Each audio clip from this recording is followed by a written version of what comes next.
வயிற்றுப்புண்ணை ஆற்றக்கூடிய இந்த போட்டி குழம்பு எப்படி செய்யறது பார்க்கலாங்க. எல்லாருக்கும் இந்த குழம்பு ரொம்ப பிடிக்கும். பட் இது க்ளீன் பண்ணுறதுனா ரொம்ப கஷ்டம் அப்படின்னு நினைக்கிறீங்கன்னா இந்த வீடியோ நீங்கள் பார்த்தீங்க அப்படின்னா இனி ஈஸியாக க்ளீன் பண்ணிடுங்க. ஸோ இது எப்படின்னு நான் சொல்லித்தரேன், வாங்க வீடியோக்குள்ளே போய் பார்க்கலாம். இதுக்கு பார்த்தீங்கன்னா இந்த மாதிரி போட்டி வந்து கடைகளை கேட்டு முன்னாடி நாளே சொல்லி வைங்க. இல்லைனா காலையில் போய் சீக்கிரமாக போனீங்கன்னா கிடைக்கும். எனக்கு வந்து க்ளீன் பண்ண தெரியாது, அப்பா தான் வந்து க்ளீன் பண்ணுறாரு. இது நூடுல்ஸ் மாதிரி இருக்கும் ரொம்ப உள்ள. ஸோ கம்பி வச்சு உள்ளே குத்தணும் அப்படின்னா அழகாக வந்து க்ளீன் பண்ணுறதுக்கு ஈஸியாக இருக்கும். இந்த மாதிரி இந்த தோலெல்லாம் ரிமூவ் பண்ணுறதுக்கு சுடு தண்ணியில் போட்டு உரிச்சோம் அப்படின்னா உரிக்கிறதுக்கு ரொம்ப ஈஸியாக இருக்குங்க. டேஸ்ட்டும் நல்லாயிருக்கும். ஸோ இந்த மாதிரி தான் இதை வந்து க்ளீன் பண்ணி எடுக்கணும். க்ளீன் பண்ணோன்னா ஒரு 4-5 தடவை வந்து சுடு தண்ணியால் வந்து நல்லா அலசி எடுத்துக்கணும். இன்னும் கொஞ்சம் கவுச்சி ஸ்மெல் இருக்கக்கூடாது அப்படின்னா நீங்கள் என்ன பண்ணணும்னா மஞ்சள் தூள் போட்டு அலசி எடுத்துக்கணுங்க. ஸோ இப்போ பார்த்தீங்கன்னா நல்லா க்ளீன் பண்ணி எடுத்தாச்சு. இதை வந்து நம்ம குட்டி குட்டி சைஸாக வந்து கட் பண்ணிக்கிறோம். ரொம்ப குட்டியாக சைஸாக கட் பண்ணிடாதீங்க, ஓரளவுக்கு மீடியமான சைஸில் வந்து கட் பண்ணிக்கோங்க. குக் பண்ணோன்னா இது நல்லா சுருண்டு சின்ன சைஸாக மாறிடுங்க. ஸோ இந்த மாதிரி தான் நம்ம வந்து இதை கட் பண்ணி எடுத்துக்கணும். நான் வந்து எல்லாத்தையுமே வந்து கட் பண்ணி எடுத்துக்கிறேன். இது முடிஞ்ச அளவுக்கு ஒரு 10-15 தடவை கூட நீங்கள் அலசி எடுத்துக்கலாம். ஏன்னா இது கவுச்சி ஸ்மெல் ஹெவியாக இருக்கும். ஸோ இப்போ கட் பண்ணி எடுத்தது எல்லாமே நான் என்ன பண்ணுறேன்னா கொஞ்சமாக மஞ்சள் தூள் சேர்த்து ஜஸ்ட் ஒரு மைல்டாக வந்து ஒரு மசாஜ் மாதிரி பண்ணிவிட்டு ஒரு 5 நிமிஷம் மட்டும் ரெஸ்ட்டு விட்டு வைங்க. ரெஸ்ட்டு விட்டுட்டு திருப்பியும் 2 தடவை வந்து சுடு தண்ணியால் வந்து கழுவி எடுத்துடணுங்க. இந்த மாதிரி நம்ம கழுவி எடுக்கிறனால கொஞ்சம் கூட அந்த கவுச்சி ஸ்மெல் வந்து நமக்கு கிடைக்காது. ரொம்பவே நல்லா க்ளீனாக வந்து இருக்கும், டேஸ்ட்டும் நல்லா இருக்குங்க. ஸோ இப்போ இதை வந்து சுடு தண்ணியால் நான் கழுவி எடுத்துக்கிறேன். நீங்கள் ரொம்ப நேரம் இதை வந்து சுடு தண்ணியில் போட்டு வைக்கக்கூடாது, டேஸ்ட் வந்து குறைஞ்சி போயிடும். அதனால் நீங்கள் என்ன பண்ணணும்னா போட்டுட்டு ஒரு 2 செகண்ட் போட்டோன்னே எடுத்து உரிச்சோன்னா ரொம்ப ஈஸியாக இருக்குங்க. அதே மாதிரி ரொம்ப நேரம் தண்ணியில் போட வேணும். ஒரு 10 தடவை இல்லை 15 தடவை கூட நீங்கள் வாஷ் பண்ணி எடுத்துக்கோங்க. ஆனால் சுடு தண்ணியில் வாஷ் பண்ணிங்க அப்படின்னா இன்னும் நல்லாயிருக்கும். ஸோ இப்போ இதை பார்த்தீங்க அப்படின்னா நல்லா மிக்ஸ் பண்ணி விட்டுட்டு வாஷ் பண்ணி எடுத்துருக்கேன். இதை திருப்பியும் இன்னொரு தடவை வந்து வாஷ் பண்ணுறதுக்காக நான் தண்ணி வந்து எடுத்து வச்சுருக்கேன். ஸோ திருப்பியும் வந்து இதை வாஷ் பண்ணி எடுத்துக்க போகிறாங்க. இந்த மாதிரி பார்த்தீங்கன்னா ஒரு 7-8 தடவை நான் வந்து வாஷ் பண்ணி எடுத்துருக்கேன். ஒரு 3 தடவை வந்து வாஷ் பண்ணி எடுத்து வச்சுங்க. இப்போ ஃபைனலாக வந்து தண்ணி இல்லாத அளவுக்கு நல்லா பிழிஞ்சிட்டு குக்கரில் வந்து சேர்த்துக்கிறேன் டேரெக்டாக. இதை பருப்பு கிருப்பு எதுவுமே சேர்க்க தேவையில்லை. ஜஸ்ட் இந்த போட்டியை மட்டும் நான் சேர்த்துக்கிறேன். ஒரு போட்டி தான் வாங்கியிருந்தோம். ஸோ ஒரு போட்டி கூடயே 2 ஸ்பூன் அளவுக்கு இஞ்சி பூண்டு விழுது ஆட் பண்ணியிருக்கேன். ஒரு பெரிய சைஸ் வெங்காயம் பார்த்திங்க அப்படின்னா 2 வெங்காயம் கட் பண்ணி ஆட் பண்ணியிருக்கேன். ஸோ இது நல்லா குக் ஆயிரும். நல்ல பெரிய சைஸ்னால ஒரு ப்ராப்ளம் கிடையாதுங்க. இது கூட ஒரு 15 பல் வந்து பூண்டு வந்து கம்பல்சரி சேர்க்கணும். ஸோ பூண்டுக்கு அப்புறம் ஒரு 1/2 ஸ்பூன் அளவுக்கு உப்பும் 1 ஸ்பூன் அளவுக்கு வந்து மஞ்சள் தூளும் ஆட் பண்ணிக்கிறேன். இன்னும் கொஞ்சம் நம்ம மஞ்சள் ஆட் பண்ணோம் அப்படின்னா இன்னுமே அந்த கவுச்சி ஸ்மெல் வந்து நமக்கு அவாய்ட் ஆகும். ஸோ அதுக்காக தான் நான் வந்து ஆட் பண்ணியிருக்கேன். ஸோ இப்போ இது எல்லாத்தையும் வந்து நம்ம ஒன்றா சேர்த்து மிக்ஸ் பண்ணி எடுத்துக்கணும். நம்ம ஈவனாக அதை மிக்ஸ் பண்ணும் போது நம்ம சேர்த்துருக்க அந்த உப்பு வந்து எல்லாத்துலேயும் பரப்பி வரும். அதே மாதிரி நம்ம வெங்காயமும் வந்து நல்லா சுருண்டுறோம். ஸோ அதுக்காக வந்து நான் 1 டைம் வந்து இதை நான் மிக்ஸ் பண்ணி விட்டுக்கிறேன். மிக்ஸ் பண்ணி விட்டோன்னே இதில் கொஞ்சம் போல் தண்ணி வந்து நம்ம சேர்த்துக்க போகிறோம். இதுலேயே நமக்கு வந்து தண்ணி விடும், ஆனால் நிறைய தண்ணி சேர்க்க வேண்டாம். ஒரு அளவுக்கு பார்த்து சேர்த்துக்கோங்க எவ்வளோ தண்ணி வேணும்னா. இது முழுகிற அளவுக்கு தண்ணி இருந்தால் போதும். ஏன்னா போட்டி நம்ம நிறைய தடவை அலசினால தண்ணி நிறைய அப்சர்வ் ஆகிருக்கும். ஸோ அதனால் வந்து இந்த அளவுக்கு தண்ணி வச்சா போதுங்க. இப்போ நம்ம இதை வந்து இது நல்லா வெந்து வரணும் அப்படின்றதுக்காக 2 கொட்டாங்குச்சி வந்து நான் ஆட் பண்ணியிருக்கேன். ஸோ இது மாதிரி ஆட் பண்ணும்போது அந்த தோல் வந்து நல்லா சீக்கிரமாக ஒரு 20-30 விசில் வைக்கிறது பார்த்திங்க அப்படின்னா ஜஸ்ட் ஒரு 10 விசிலில் நல்லா வெந்துடும். அதே மாதிரி சாஃப்டாக கிடைக்கும், டேஸ்ட்டும் நல்லாயிருக்கும். ஸோ அதனால் எப்படின்னா அந்த கொட்டாங்குச்சியுடைய தோலை வந்து நல்லா வாஷ் பண்ணிட்டு மேலே அதை வந்து துருவி எடுத்துகிட்டு நம்ம சேர்த்தோம் அப்படின்னா நல்லா வெந்து வரோங்க. ஸோ இப்போ நான் இதை ஆன் பண்ணி ஸ்டவ்வில் வச்சுட்டேன். கரெக்டாக பார்த்திங்க அப்படின்னா ஒரு 8-10 விசில் வச்சுருப்போம். ஸோ நல்ல விசில் வந்து கொஞ்சம் ப்ரெஷர்லாம் அடங்கணும்னா இப்போ ஓப்பன் பண்ணி காட்டுறேன். சூப்பராக வெந்திருக்குதுங்க. தண்ணியும் நம்ம வந்து சேர்த்த தண்ணியும் அளவு தான் இருக்குது. ஸோ இப்போ இந்த கொட்டங்குச்சை வந்து நம்ம எடுத்துடலாம். இதுக்கு வந்து ஒரு மசாலா ரெடி பண்ணணும். ஸோ அந்த மசாலா எப்படி ரெடி பண்ணணும் சொல்லித்தரேன்.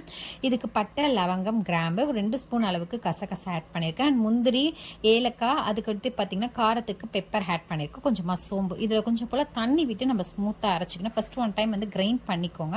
அப்புறமா வந்து கொஞ்சமாக தண்ணி சேர்த்து அரைச்சோம் அப்படின்னா இன்னும் ஈஸியாக இருக்கும் அரைக்கிறதுக்கு. நல்ல ஒரு ஸ்மூத் பேஸ்ட் வந்து நமக்கு கிடைக்குங்க. ஸோ இந்த மாதிரி ஸ்மூத் பேஸ்டாக வந்து அரைச்சி எடுத்தாச்சு. இப்போ இந்த தான் வந்து இந்த கிரேவிக்கு வந்து ஒரு நல்லது. வயிற்று புண்ணுலாம் ரொம்ப ஆற்றக்கூடியது கசகசால. அது டேஸ்ட் ரொம்ப நல்லாயிருக்கும். கிரேவியும் கொஞ்சம் திக்காக கிடைக்குங்க. இப்போ நம்ம இந்த கிரேவியை தாளிச்சிடலாம். கிரேவி கிடையாது, சாரி, குழம்பு தான் ரெடி பண்ண போகிறேன். இதுக்கு கொஞ்சமாக நல்லெண்ணெய் ஆட் பண்ணியிருக்கேன். அண்ட் கொஞ்சமாக சோம்பு வந்து கையில் கசக்கி ஆட் பண்ணியிருக்கேன்.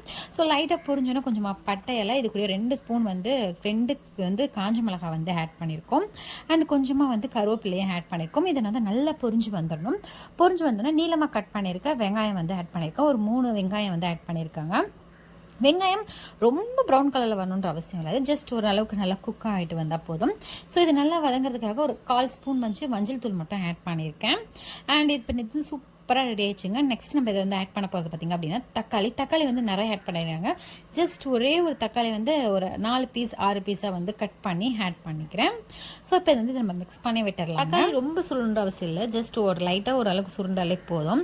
இப்போ 2 ஸ்பூன் அளவுக்கு நான் தனியாத்தூள் வந்து 3 ஸ்பூன் அளவுக்கு தனியாத்தூளும் 1 ஸ்பூன் அளவுக்கு மிளகாய் தூளும் ஆட் பண்ணியிருக்கேன். மிளகாய் தூள் பார்த்து சேர்த்துக்கோங்க. இப்போ நம்ம அரைச்சி வச்சுருக்கோம்ல அந்த மசாலா வந்து ஆட் பண்ணிக்கலாங்க. மசாலா பார்த்தீங்க அப்படின்னா குழம்பு மிளகாவை நீங்கள் ஆட் பண்ணுறதா இருந்தால் எப்படின்னா ஒரு 3 ஸ்பூன் ஆட் பண்ணிக்கோங்க. தனித்தனியாக ஆட் பண்ணிங்கன்னா நான் சொன்ன ரேஷியோ வந்து யூஸ் பண்ணிக்கோங்க. அண்ட் மசாலாவையும் வந்து ஆட் பண்ணியாச்சு. இதை நல்லா வந்து வதக்கி விட்டுக்கிறேன். எண்ணெய் வந்து திரண்டு வரணும், ஸோ அந்த அளவுக்கு வதக்கிக்கலாம். இதில் வெஜிடபிள்ஸ் ஏதாவது நீங்கள் ஆட் பண்ணுறனா கூட ஆட் பண்ணிக்கலாம். நாங்கள் வந்து இதுக்கு வெஜிடபிள்ஸ் வந்து கேரட்டும் நூக்குளும் வந்து ஆட் பண்ணியிருக்கேங்க. ஸோ இப்போ இதை வந்து நான் ஒன் டைம் வந்து மிக்ஸ் பண்ணி விட்டுக்கிறேன். நம்ம கேரட்டு நூக்கல் இந்த மாதிரி இதெல்லாம் ஆட் பண்ணோம் அப்படின்னா டேஸ்ட் நல்லாயிருக்கும். கேரட் வேண்டாம், ஜஸ்ட் புளிக்கும் எனக்கு தெரிஞ்சு. ஸோ பீன்ஸு உருளைக்கிழங்கு அதை விட்டால் இந்த மாதிரி நூக்கல்ஸ் வந்து காய் ஆட் பண்ணிங்க அப்படின்னா இன்னும் டேஸ்ட்டு நல்லாயிருக்குங்க. ஸோ அதனால் நான் காய் வந்து ஆட் பண்ணியிருக்கேன் குழம்பா ரெடி பண்ணுறனால. இதை ஒரு 2 நிமிஷம் நான் வதக்கி விட்டு எடுத்துக்கிறேன். இன்னும் கொஞ்சம் எண்ணெய் திரண்டுச்சு. இப்போ நம்ம ஆல்ரெடி வேக வச்சுருந்தாலும் போட்டி, ஸோ அதை வந்து நான் ஆட் பண்ணிக்கிறேங்க. ஆட் பண்ணி தண்ணியோடு நீங்கள் ஆட் பண்ண வேணால், தண்ணி இல்லாமல் வந்து ஆட் பண்ணிவிட்டு நல்லா வந்து கிளறி விடுங்க.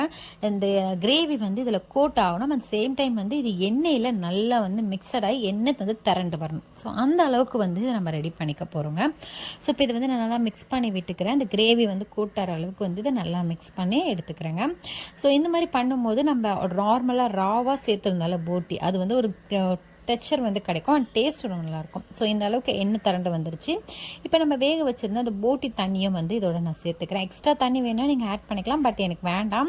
இந்த குழம்பே வந்து எனக்கு போதுமா இருக்குது அப்படின்றதுனால நான் ஜஸ்ட் மிக்ஸ் பண்ணி விட்டுட்டேன். இப்போ வந்து இதை ஒரு மூடி போட்டு மூடி விசில் வைக்க வேண்டியதான். ரொம்ப விசில்லாம் வைக்க வேணாம், ஜஸ்ட் ஒரு கொதி வந்தாலும் கூட பரவாயில்ல. இல்லை இது நல்லா வேகணும் அப்படின்னு நினச்சா கூட நீங்கள் வேக வைக்கலாம். நான் இப்போ வந்து வேக தான் வைக்க போகிறேன், அதனால் வந்து நான் வேக வச்சு எடுத்துக்கிறேன். ஏன் வேக வைக்கிறோம், காய் வேகணும்ல, ஸோ அதுக்காக நான் வந்து வேக வச்சு எடுத்துக்க போகிறேங்க. காய் சேர்த்துருக்கனால ஜஸ்ட் ஒரு 2 ஸ்பூன் மட்டும் 2 விசில் மட்டும் வச்சு எடுத்துக்கிட்டேன். இப்போ வந்து நம்மளுடைய குழம்பு வந்து சூப்பராக ரெடி ஆயிடுச்சுங்க. பார்க்கவே நல்லா எண்ணெய் திரண்டு வந்திருக்கு. ஃபைனலாக ஒரு குட்டி சைஸ், ஒரு குட்டி எலுமிச்சப்பழம் சைஸ் வந்து புளி ஆட் பண்ணிவிட்டு ஜஸ்ட் ஒரு 2 செகண்ட் மட்டும் மிக்ஸ் பண்ணிவிட்டு அந்த புளி எடுத்துடணும். இதுக்கு மேலே அந்த புளி நம்ம வந்து வச்சுக்கூடாது, புளிக்கும் குழம்பு. ஸோ அதனால் நீங்கள் ஜஸ்ட் ஒரு 2 நிமிஷம் ரெஸ்ட் விட்டுட்டு நீங்கள் எடுத்துட வேண்டியதான். இப்போ சுட சுட சாதத்தோடு நம்ம போட்டி குழம்பு போட்டு சர்வ் பண்ணால் ரொம்ப நல்லாயிருக்கும். இட்லி, தோசை, பூரி, பொங்கல் நீங்கள் எத்தனை வேணாலும் வச்சு சாப்பிட்லாம். இது நார்மலாக வெறும் வயிற்றில் சாப்பிட்டீங்க, குழந்தைங்கள்லாம் கொடுத்தீங்கன்னா நல்லாயிருக்கும். இந்த அளவுக்கு வந்து நல்லா குக் ஆகிருக்கும், சாப்பிட்றதுக்கும் ரொம்ப நல்லாயிருக்கும். ஸோ இனிமேல் இந்த குழம்பு நீங்கள் மிஸ் பண்ண மாட்டீங்கன்னு நினைக்கிறேன். இனிமேல் க்ளீன் பண்ணுறது உங்களுக்கு ரொம்ப ஈஸியாக இருக்கும்.